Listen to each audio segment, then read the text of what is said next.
2021 is almost gone, and it blew by pretty fast, even though there's a lot of big news. Let's start with the economy. Any idea how many new jobs and how much new investment? Thousands of jobs have been created in Anderson County, millions of dollars in capital investment, and we already have some announcements that are going to occur next year. They're going to continue that trend, and what we have right now is we have all of the jobs in the world in just about any type of industry you would like to join and grow in, but what we have is we don't have enough people.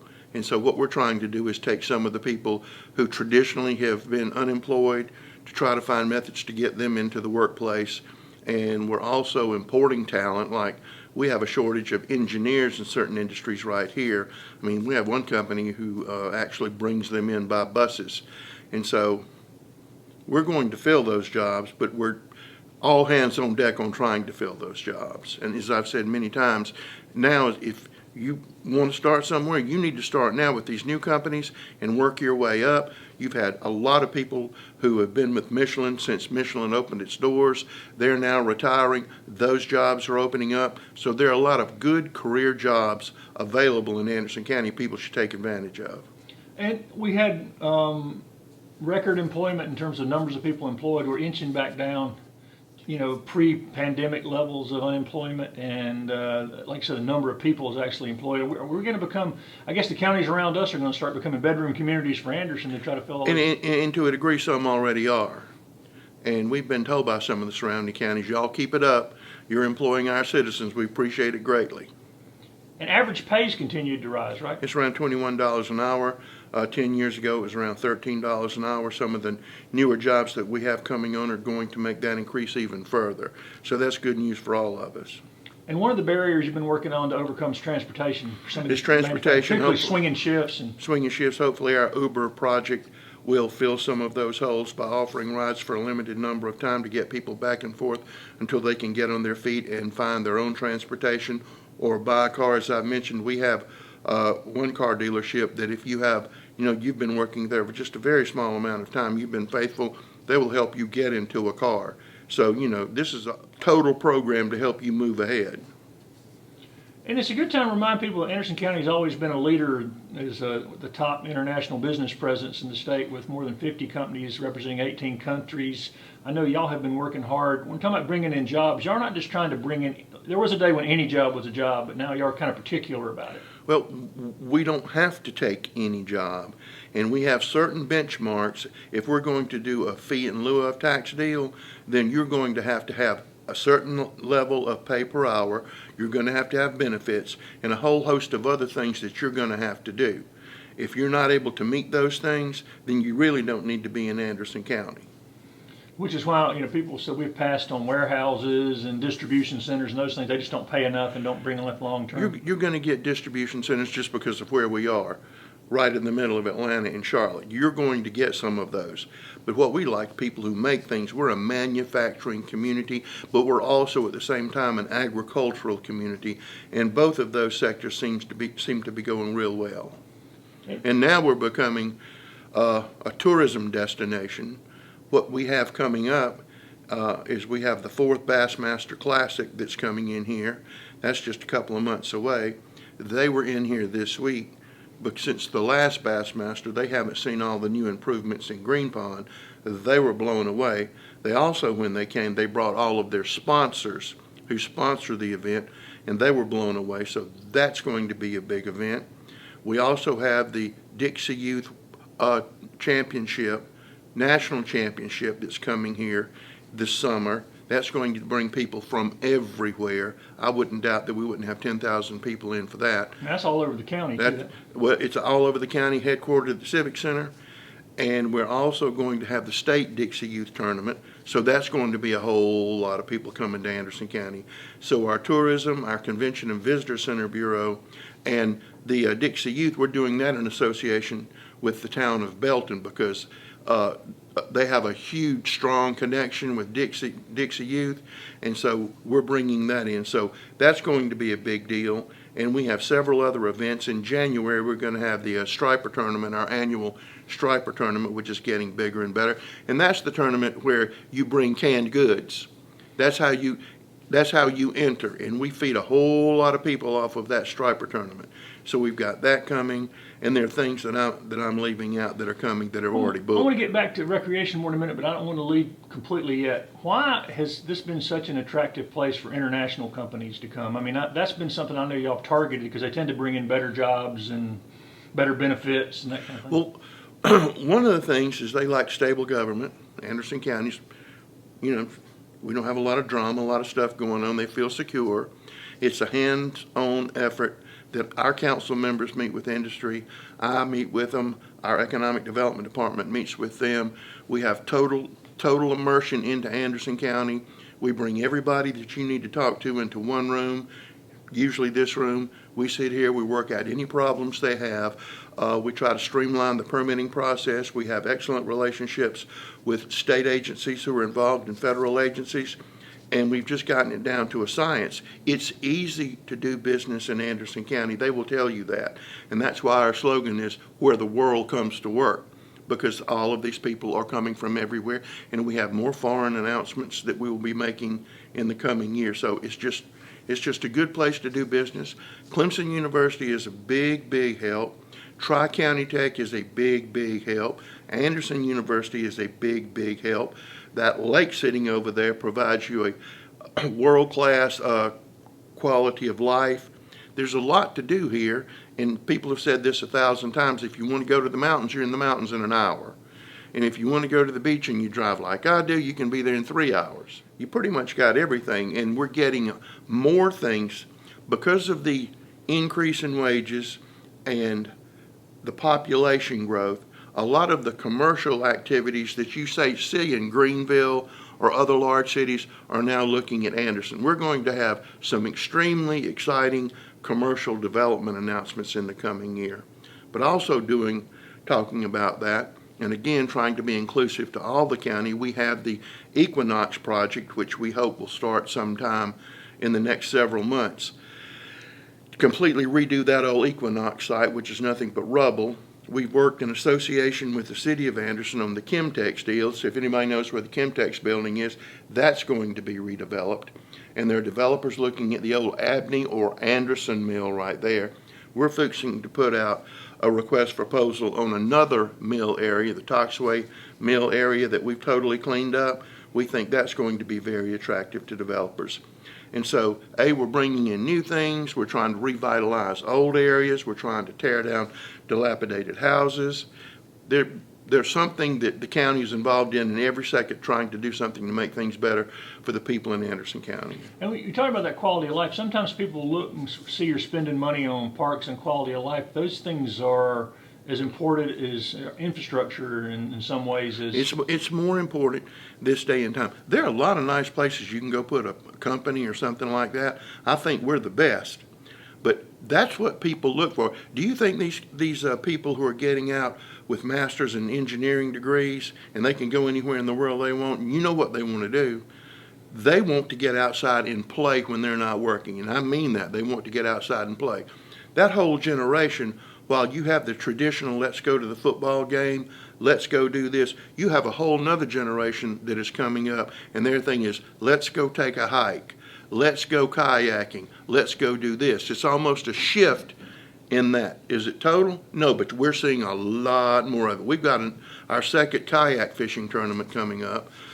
We think we're finally going to get some participation out of Greenville on their side of the Saluda River to enhance that even further. So Kidventure is now closed right now, and the date is for Memorial Day.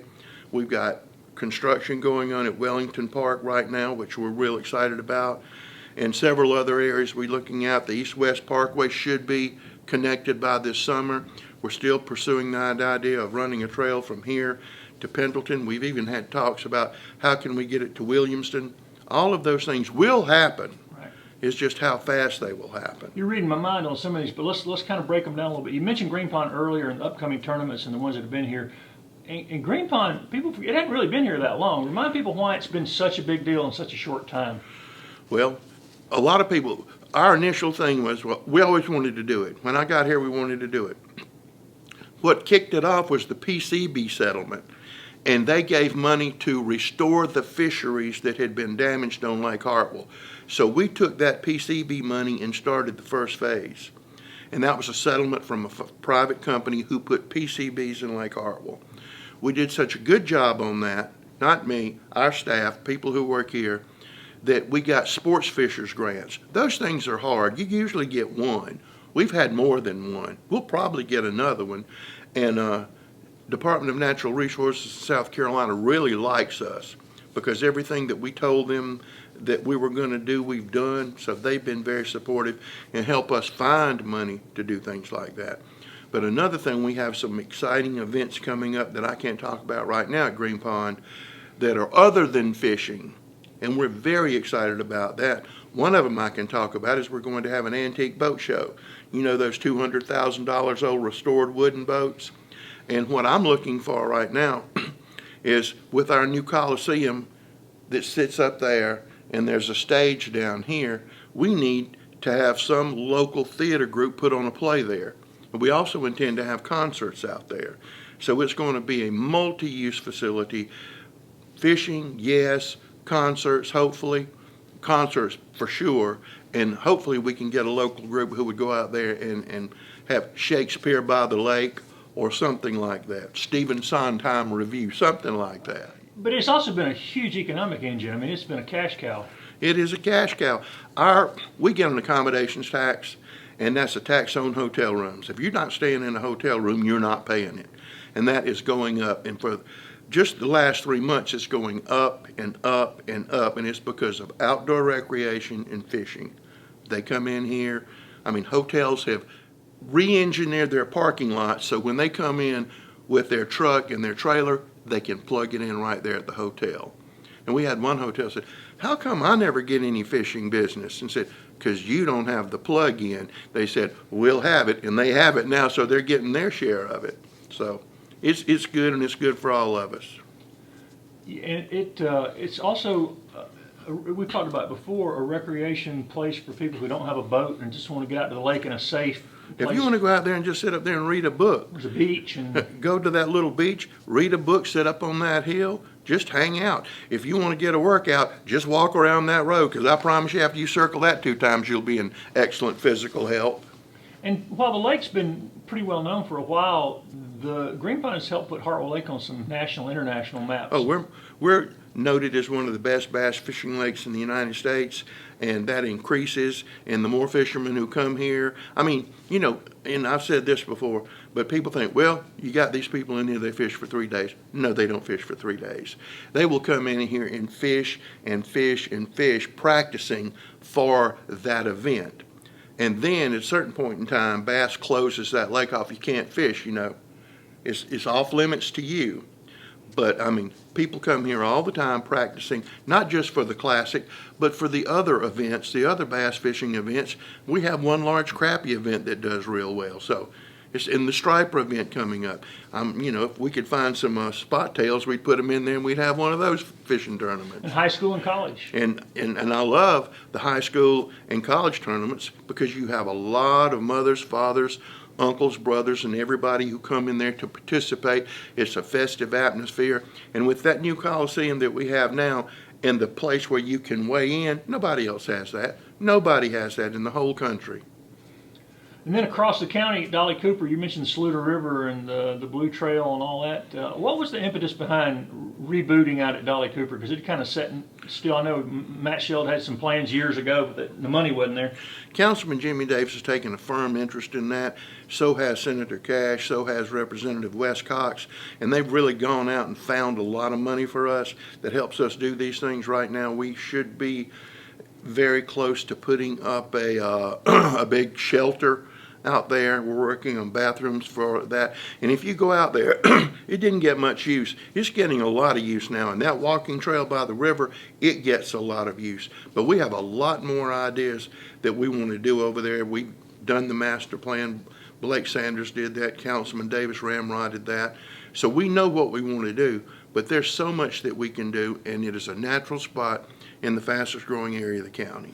And there's people out there at the ball fields and disc golf. And Disc golf, playing baseball, they're playing softball, they have football out there, you have that, but it's still a nice nature spot. And it's also, you know, it's the Saluda River Rally launches from there. Yes. That was a big event returned this year. Yes, and it will return this year. And it is one of the three now ADA accessible points we have along the river. I know West Pelzer had the first one. Yep, West Pelzer had West Pelzer. the first one, Timmerman, and then we've got three, and now we've got a new one. You want to mention that? And we have the new one, which is near Belton. Really, City of Belton ramrodded that project. And so that is open, and it's been named for Senator Mike Gambrill. And that gets a lot of kayak attention, but it also gets a lot of fishing attention because it's one of the few places on the Saluda River where you can just take your chair, sit right there, and fish in the river. So we get a lot of families doing that down there. And that's turned out really, really good, but give a lot of credit to the town of Belton for that. And the accessibility thing, people forget you don't have to be disabled. If you're just somebody's elderly or just needs a little extra help, being able to get in and out of these places is easy for anybody. Yes, and we're also going to be putting a playground out at the airport. And we talked about that yesterday with several members of council. And we've already had two private individuals who are big in aviation to pledge substantial money for that playground. If everything goes well, we will at least have the first phase of that done by this summer, and it will be an aviation-themed place for children and families to go. So we're hoping to get that moving along here smartly. We'd like to have a whole lot of things for people to do this summer that they didn't have last summer. And the manager had that idea because when he was a kid, he was playing around out there, nowhere to play. When he was a kid, and he said, "Look, we need to have a playground." Brett Garrison Right. doing a remarkable job running the Anderson County Airport. We now have charter service, which we didn't have.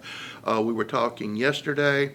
We didn't have a flight school. People said a flight school won't go here. You're not going to have blah blah. Anyway, the flight school has 70 people on the waiting list. And last week, a 17-year-old young lady got her first. She got her wings. She soloed last week, 17 years old. So that is going good. Dr. Hunt, who's a doctor, has been here forever, does a lot of aviation physicals. He's moved into the new terminal. That's absolutely wonderful. We have a place for pilots to stay. Yeah, the new terminal, let's mention, we got a new terminal. We got a brand new terminal. Officially unveiled this year. Officially open, but now we have a pilot's lounge. The pilots, a whole lot of times, determine where you're going and where you're going to land. And if you take care of those pilots, they go, "Hey, I went to Anderson, they got a beautiful lounge. I got internet TV, I got a shower over here. They've got a place for me to go take a nap. I'm going there." And it's all about that service. Now when you land, we meet you out there. It's night and day. Now, Brett Garrison gets all the credit for that.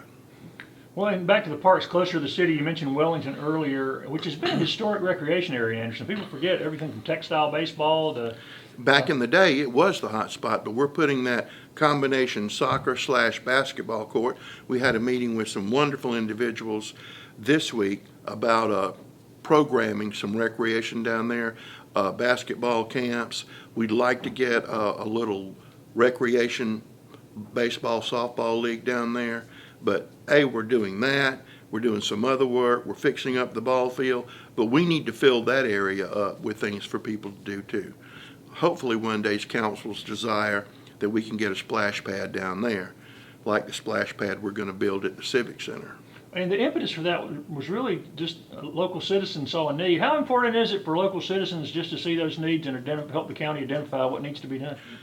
The only reason county government exists is to serve the needs of the people. So when they tell us what they need, and enough of them say we need this, that's what we're supposed to do. That's what council does. It's not a thing where people sit up here and say, we dictate that you need this. You want to go do things that people want.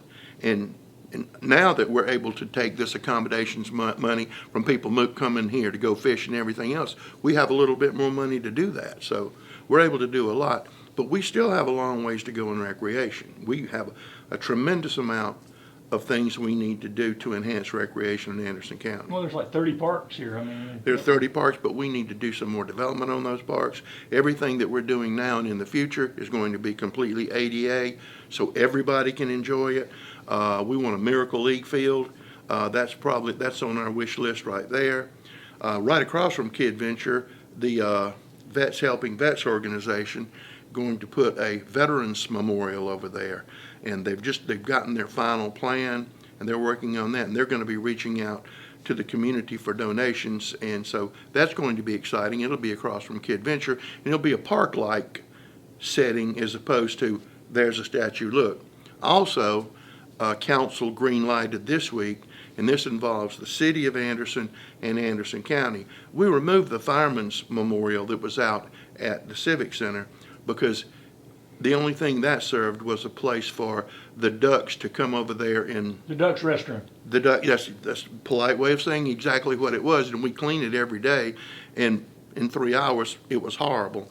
So we're going to put it right over there in front of the new courthouse, and Scott Foster is doing the design. Scott's doing the plaza down there for the city. He's an artist. He's done a lot of stuff. And so we're going to be doing that in conjunction with the city, and hopefully we'll have that done by May or June. But it's a really unique looking design, and I think that all the firefighters in the county will appreciate it, as well as the regular citizens. But I think it's going to be really unique, and I think everybody will be proud of it, and it will belong to everybody in Anderson County, but it'll just be a great acknowledgement to the firefighters. You've been wanting to see more memorials over here anyway, right? Yes, and Where everybody can enjoy them a yes. lot. Yeah. And retiring Chief Randy Bratcher is the chairman of that committee because he's loved and respected by everybody. So we're just following Chief Bratcher's lead on that. Before we completely get away from Kidventure, some people still don't understand. This is not some new playground equipment out there. This is a total reset. This is a radical, demolition, rebuild. radical new design that is going to be built for the ages, and it's going to look good, and I hope it's going to knock people's eyes out, and I think it's going to be mobbed. You know, we have two pedals that that we don't have the money for now, but I think we found the money, so we're going to try to go ahead and finish it out completely. But we know we're going to open up something on Memorial Day if it's nothing but Rita Davis out there in a bathing suit at the splash pad. And Miss Rita Davis, if people don't know, is the Chief Financial Officer of the county. And she's not going to hear this. And again, this is another example of something, while the county was making plans, you've got, Julia Woodson's been a cheerleader for this, and nobody talks about Kidventure more than she does. So citizens' involvement. And citizen involvement is key to everything that happens in Anderson County. I mean, our council members are out and about. We have 7 of them. They're in every part of the county. Every one of them is easily, every one of them will pick up the phone if you call them, and if they don't answer right then, they'll call you back. I don't know a single one of them who won't engage with you any time of the day, and they want to know what you want because they're representatives. That's what they're there for, to represent. And they don't have to go through it. People that want to talk to their councilman or somebody in here in the council doesn't have to go through a gatekeeper to get to somebody. They just We don't have any gatekeepers in Anderson County. We don't like gatekeepers in Anderson County. And like if somebody has a problem that involves solid waste or litter, they don't have to call me. They call Greg Smith. Greg knows what to do. He's a genius. He takes care of it. So everybody knows we have a goal. We have a desire to make Anderson County a better place, and that's from the top to the bottom in Anderson County. And what about other upgrades at the Civic Center? Anything else coming up? Well, we're going to do a massive repainting job, which it desperately needs. We are going to get a new generator, which is... That's the Duke Energy thing that's been coming? No, that's the battery the Duke Energy is going to put out there. This is going to be... Are they ever going to do that? They've been doing it for 4.5 years, but as they explained it to me, even though it's their project, they have to get in line with everybody else's project. I wondered why that's so long. Okay, go ahead. I'm sorry. But it doesn't cost us anything, so we're good to go. Back to the generator. You're going to do a generator. Generator, we know we're going to have to upgrade the heating and air conditioning out there. And, that building's 31 years old, and it's used just about every day. And they had the new president of Duke Energy spoke in Anderson last week, and he talked about all of the wonderful things, but he said the key thing that he enjoyed about Anderson County, the Anderson County Council, was the appreciation of letting Duke use the Civic Center as a staging area because it was centrally located, and that our staff had it down to a science. It was just real easy. And like I always tell everybody, we want them at the Civic Center because that makes them closer to us. And in 2021, a lot of the events started coming back slowly. What are any big events planning? Oh, we've got some huge events coming up. Celebrate Anderson was good again this year, back. Yep, and that was real good, but we have some even larger events that are coming that are going to be put on by private entities and private corporations, and so we're excited about that. And we were talking about one this morning when you walked in, and these people are going to spend hundreds of thousands of dollars on entertainment. Not going to cost us anything, but it's going to be available to the public, so that's going to be good. And we're also trying to get a new stage top at the Civic Center. That's very important because now we have to rent one, and that costs $10,000 to $15,000. If we have a permanent one, I think that will attract more artists because they can come in and go, yeah, all I got to do is hook up. I can hang the lights here, I can hang the sound here, and we can get on with life. So I think that's going to be a big improvement. Amphitheater stage too, new. That's what this is. That's what you're talking about. That's what this is. Right. It's not going to be just boom. It should be wow. Another thing before I forget, AIMS put out over $3 million in rent and electricity assistance so far this year. And as you know, council received a grant to help all of the nonprofits. We're still working with Zoe and Dave on some of their homeless initiatives. So there's a whole lot going the on. The eviction moratorium's over, so people are starting to get evicted. So, people are starting to get evicted. So if you are one of those people, please go down to AIM and see if you qualify.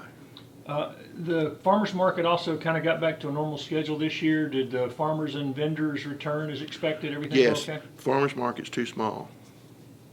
And when we had our Christmas market, and Sharon Nicomedes, still going on. Yeah, and Sharon Nicomedes is the genius behind that. Okay, we've had to set up a tent because we have so many people who want to display their stuff down there. So it's a good thing that it's getting too small, and we're having to make do with what we have. But that might be something to look on down the road. People really do love the farmers market. They love the Christmas market, and it's just been great. And any ideas of maybe bringing the farmers market downtown on the weekends like some cities and towns do? It is my dream and Councilman Tommy Dunn's dream to have it in front of the new courthouse. We just haven't figured out all the logistics on how to make that happen. But I think that would be wonderful. If you go to Marion Square on Saturday in Charleston, it's a fair, a zoo, and everything else, and downtown Greenville's good, and I would love to see that back down here. And another thing, that a young lady with the city is going to bring the soiree back. And so we're going to be having a meeting today here at 2 o'clock to see what the county can do to help her with her dream to bring the soiree back. So that would be another event, and they're talking about doing that. That's relatively quick. Well, with all this talk about parks and quality of life, are you going to get Matt Shell any help? They're going to hire some more? We're going to have to help Matt out a little bit because Matt will work 75 hours a week, every week. We have to send him home in order for him to stay married and take care of his daughters. Any other news surrounding the lake that we hadn't touched on? I think everything. I think there's an event that's going to take place on the lake this year, but I'm not the person to announce that. But it will also involve Green Pond. I know it was a private group that came in and y'all gave permission, but long delays at shores of Asbury, shipping, weather, other issues they didn't anticipate. Are they still planning to open next year, or have you talked to anybody? From what we talked to them, they're planning on opening next year. I mean, right when they got started, the Corps of Engineers came in there and said, "Hold on a minute, we got to cut all these dead trees out." And we took a lot of grief for cutting the trees down. We didn't cut the trees down. The Corps of Engineers decided to do that, and they reign supreme on Lake Hartwell. Right. All right. A major part of the budget is always, infrastructure and stuff. Looking back, we're sort of the midpoint in the budget now. How is the budget for the county looking at the midpoint of the year? Good. As I mentioned Rita Davis earlier, she watches everything very closely and makes sure that everything is well in line. And we also have some very savvy council people who understand finances, and they look at it. Our finance chairman, Brett Sanders, keeps a close eye on everything, as all the members of council do. So we're in good shape. The growth that we've had has been good for Anderson County. Does it have problems associated with, but it's been good and allowing us to do more things. And one of the biggest parts of that budget is always the things that people don't think about, water, wastewater and sewer, and of course people do talk about roads. Has the sewer expansion this year gone as planned to increase economic? Yes, opportunities? we're gonna probably spend, not probably, we are gonna spend around 33 million dollars, and that's not counting additional grant money that we're going to receive. We'll probably spend 30 million on sewer this year to put sewer at exit 14. We're almost there. We just need 4 people to allow us an easement. And I mean, one of them's not half as big as this room. So as soon as we can do that, we know exit 14 will blow up. And we like development on the interstate because it leaves the rest of the county, you know, free and easy and peaceful. You put it on the interstate. I know a hotel that's chomping at the bits to go there right now. And what would you do if you got that hotel? Boy, you'd be real close to Green Pond, wouldn't you? Bang, you're right there. I think people don't think about that. Y'all get calls from people saying, "What are you doing at this exit? Because we'd like to come there, right?" Yes, yes. When are you going to have things ready for us Yes, to come in? and they're waiting. All right, one of the biggest news stories of the year was the launch of the countywide EMS system with new and added vehicles and ambulances and more places around the county. First of all, what are the advantages? Remind people what the advantages, why county council voted to do this. In the past, there were numerous EMS agencies scattered around the county. There was no one central organization. Some were absolutely top-notch, and some were maybe could have used some help. So council has been looking at this for 4 or 5 years, and they said, this is what we need to do. We need to have our paramedics, and the county now has around 50 paramedics that work for Anderson County. Nobody in the world can get paramedics. We have paramedics. They are in QRVs, quick response vehicles. Our goal, council's goal, is to have somebody to you under 9 minutes and 50 seconds. We've been exceeding that. Do we still have a few bumps? I guarantee you we have some bumps. But our job is to get there to you. We monitor where those people are. Council just spend some more money to improve where these vehicles go. Because when one moves to go take care of this emergency, another one has to move halfway to fill in. So it's a big chess game that goes on 7 days a week, 24 hours a day. So we're getting it out. We contract with MedSure/Priority for BLS, basic life support. They're supposed to, after our paramedics are there, they get there, and if you need to go to the hospital, they will carry you to the hospital. And our paramedic can ride with that ambulance to the hospital. But our paramedic corps, they are top-notch, they are dedicated, and they seem to really like the schedule because they do what they went to be a paramedic for. They go try to fix you. They don't want to drive the ambulance, haul stretchers around, which will wear you out. They get to go do medicine right there. And none of this would be possible without ANMED and their huge financial contribution and their oversight committee and all of the effort that they've put in this. When you see our vehicles, you know, it says Anderson County. Also it says ANMED. So it's a pure partnership and it's been a seamless partnership. The only ones that aren't like that, we have some red ones, but those go into fire departments. And fire departments like red things. So how would council rate how things are going since September, since it was launched? I think they're pleased, but they always expect perfection. And I can assure you that every time one of them gets a call that this didn't happen or this didn't happen, we have 3 people who will investigate that to find out what happened. I mean, sometimes it turns out, we had one that was a big brouhaha. Well, it finds out that we were there, but then the person told us to leave. After we'd been gone about 7 minutes, that was a bad decision. So then we had cleared, then we had to come back. So it looked like it took us a long time to get there. It only came out later. Well, yeah, I told them to leave. So, but have we made mistakes that we shouldn't have? Yes, we've done that. I promise you that. Well, it's a complicated field all the way around to do and 7 days, yeah. 24 hours, chess. If you have a big pile up on 85, that throws a kink into everything, and a big pile up on 85 is becoming a regular occurrence. County also received some pandemic relief funds. What priorities has council set for the use of Infrastructure, putting sewer in the ground. One of the things, Councilman Ray Graham had a meeting this week with people. There's a huge demand for housing down towards the Star area and below. We have got to get some sewer lines in that part of the world. We are in the process of developing those plans in association with Star Iowa Water Company and Homeland Park Water Company to allow those housing developments that want to go down there, but they don't have sewer. That's a big push. Is broadband still a priority? Absolutely. Again, we're getting very close to fixing that situation. Not fixing it, but knowing exactly where our weak spots are. We had meetings with WCTEL and Blue Ridge this week. We're in constant contact with them. We're waiting for the stimulus money to come down. We had meetings with Charter this week who said that they were going to run some lines in some areas that really need it because they're going to get grant money too. So hopefully we can fill the gaps, because we do have gaps in Anderson County. And the library, Annie Sutton and them have taken a stopgap measure to try to help folks in the meantime with hot spots. And The council granted those funds to allow that to happen, especially in areas where it may be more difficult than others.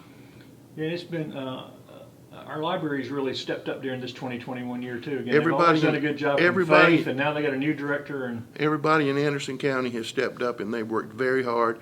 And just always like to remind people that Anderson County never closed during COVID. We might have had a slowdown in service kind of in the real estate section because, we had to create new ways to do things. But we never closed, we never stopped. Our law enforcement people never stopped. They still went into, when COVID was raging, which I hope it doesn't come back and rage again, they still had to go break up the domestic disturbance at 3 o'clock in the morning. Our paramedics, they still had to go take care of people, no matter what you walking into that house or in that situation. And just everybody in the county, we still had to operate sewer treatment plants and make sure all the lines were working. So you can't stop. You can't say we're not going to do this. And a lot of people got exposed to some rather dangerous situations, but the people who work for Anderson County are the best people in the world because they care, and I mean they really care. And even like some people would consider, in other counties I think did just shut down their libraries and stuff during. They didn't even try to work. The situations that are essential that people don't think about as essential. Yeah, there are a lot of things that are essential that you don't think about until they don't work. And the fact that if somebody doesn't come take care of you when you're having a heart attack, that's essential. You may not see it. I bet your neighbor who had the heart attack sees it. Also in 2021, Council finalized deals on the conservation development guidelines for subdivisions. Yes. Why is this important? What that is trying to control growth, but it's also trying to make it more orderly and also make sure that you have more green space. And that's the prime motivator on it. And if you do a conservation subdivision, you can have smaller lots, but you're leaving wide areas open for recreation. I think it's the wave of the future. It's been done all over the country, and council worked diligently on that. So now we have that as a tool. And it does, like you're saying, avoids those ugly, just jammed in houses, acre after acre. Levittown, boom, boom, boom, boom, boom, boom. It puts some style, and it's attractive.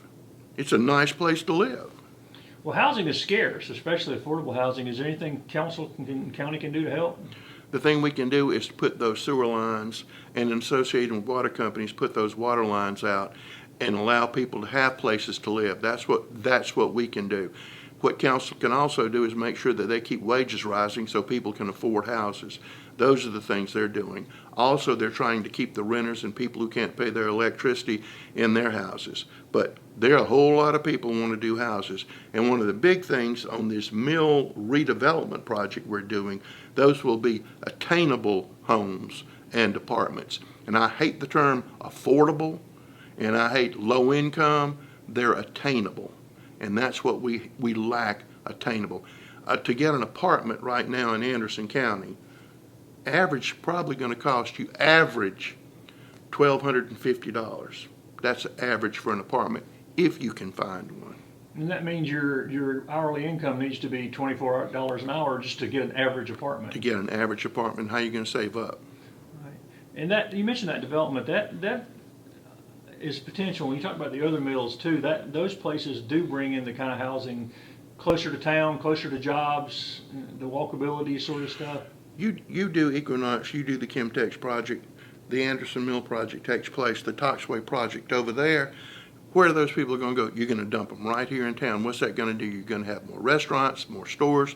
The people that are here are going to have more customers, and they're going to be happier and more. Because I just believe, you need to achieve a critical mass and then it feeds off itself. Hey man, I'm gonna go there. These people are making a whole lot of money, and look at this restaurant over here, and we don't have this restaurant over here, or we don't have this store, we have to go to Greenville. Well, pretty soon you will. And how come we don't have this high-end grocery store? Well, pretty soon you will. It's not something we think, it's what we know.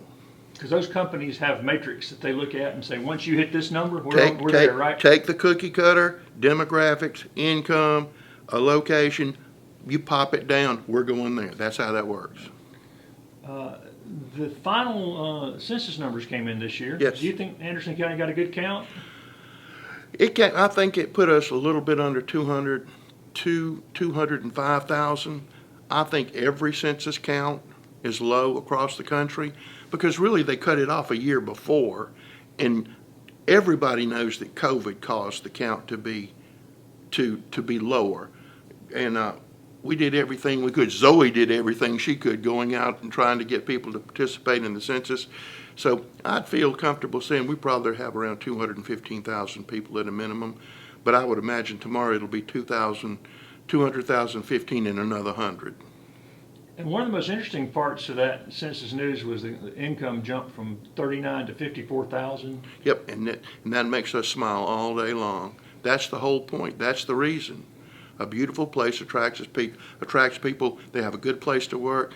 If they want to go to school close by, they can. They can go to Tri-County Tech, then Clemson, then go to AU, then go to Clemson, then go to AU and stay there. That new engineering program that Anderson University is in the process of starting up is going to be gangbusters because there's a shortage of engineers. All of that stuff adds, and it's all right here. We don't have to go a long ways to do it.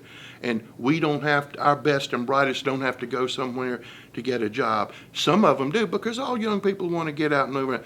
My daughter, my youngest daughter, okay, she went and worked for the Public Health Service on the Indian Reservation. So I got her out of New Mexico, and I've got her close, and I'm about to get her back home. But she had to go do that. But now there are opportunities for her to do that. I was going to say, 25 years ago, there was no reason to come back. There's no reason to come back, but now people are coming back. The census also led to redistricting with really at least one Anderson County legislative delegation member seeing a pretty big shift in his district. I don't suppose any of that has any real big impact on the county though, right? Well, redistricting, we will start our redistricting next week. In January. Right, but there's supposed to have a draft in January. Yeah, but there's not really much change except for Councilman Jimmy Davis's district geographically is going to shrink because of the growth in Powdersville. But the most significant change will be Senator Mike Gambrill. He will no longer be in Greenwood County, but he will get all of Abbeville County. And we have a very close relationship with Abbeville County. We always have. The manager of Abbeville County worked for Anderson County, and he's jam up and smart as a whip. But our television channel serves Abbeville County too, so we have a lot of things in common with them. We share Lake Secession with them.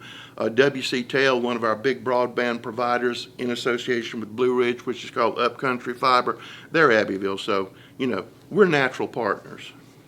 And I hope one of these days you're going to surprise me with your answer to this question, but any progress being made on the courthouse elephant pens? We'll probably be putting it out to be grassed here shortly.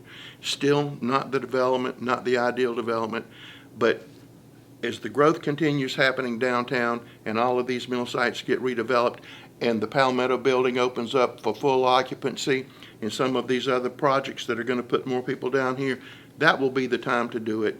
And so you want to do it at exactly the right time. That changes everything, right? That changes everything. I mean, we had one development, they said, well, we just want to put all apartments back there. I don't want all apartments back there. There should be townhomes back there. There should be retail. We close that road behind the courthouse. You make a plaza. It would kill. It would kill. And we've touched on this earlier, that construction is continuing on the walking track that will reach from the Civic Center to AnMed Health to Campus. It's visible on both ends now. They're working on the McConnell Springs end and on the Civic Center end. Yes. Did they give you a potential completion date, or it just depends on weather? Or? I think the weather. They're working pretty hard on both ends. That company hadn't messed around, okay? They're doing everything they can, and they're doing it with great dispatch. But we'll just have to see when that gets through. I'm hoping maybe in about 6 months it might be, but I may be just being ambitious. And that's walking to school and stuff. But you also mentioned it could extend eventually. Well, first of all, I think it's going to connect to the city trails pretty quick. Yep. but then maybe to Pendleton, Clemson. That And you would- mentioned even one of these vision casting out to that Williamston, Yeah, Pelzer, but West Pelzer. that would be wonderful. I mean, it would be good for business, it would be good for people, it would be good for everything. And I mean, we're not thinking about what's gonna happen in the future. There's no reason to be around here. This is not a status quo operation. And as we close out 2021, that county's 44-foot Christmas tree, which is visible from your window, official lighting this year, like it had a record crowd. It continues to be the focal point for the holidays here, right? Yes, And visitors and it does. People love it. You would not believe the number of Christmas cards that have that Christmas tree in the background. You wouldn't believe the number of people who go over there, might I say younger than you and I, who go over there and have their special picture made. We've had people get married in front of that Christmas tree. So it is a focal point, and as soon as we put it away for the winter, we'll start fertilizing it again so it can possibly it'll grow again next year. It'd probably be It taller. really looks substantially bigger this year. Well, it grew 4 feet. Yeah. So 4 more next year, and we'll keep moving it. Maybe 8 one year. Now, just kind of you were at Rockefeller Center. I was. So just recently. So how much more do we have to go to I catch think we them? got about, if we go 4 foot, I think one year we ought to do a double jump. But I think we've 7, 8 years. And if we do a double jump, maybe a little before. That would be good because we got to have a goal. Right. And finally, January's almost here. Is there any really big news coming out the first few weeks of 2022 people want? Probably some economic development announcements if we can get everything done in time. Certainly in January we expect something good. And so wrapping it up, was 2021 as good as you'd hoped it would be? Did y'all accomplish most of what you wanted to accomplish? Or? Never accomplish everything you want to do because the council has such a long list of things that they want to do, but they're looking forward to a lot of this stimulus money coming down to put on roads and other enhancements that can be done in Anderson County. And so the C-Fund Committee is going to get more money, so they'll be able to do more and just try to be ready before anybody else, so when they open that spigot, we can catch it all.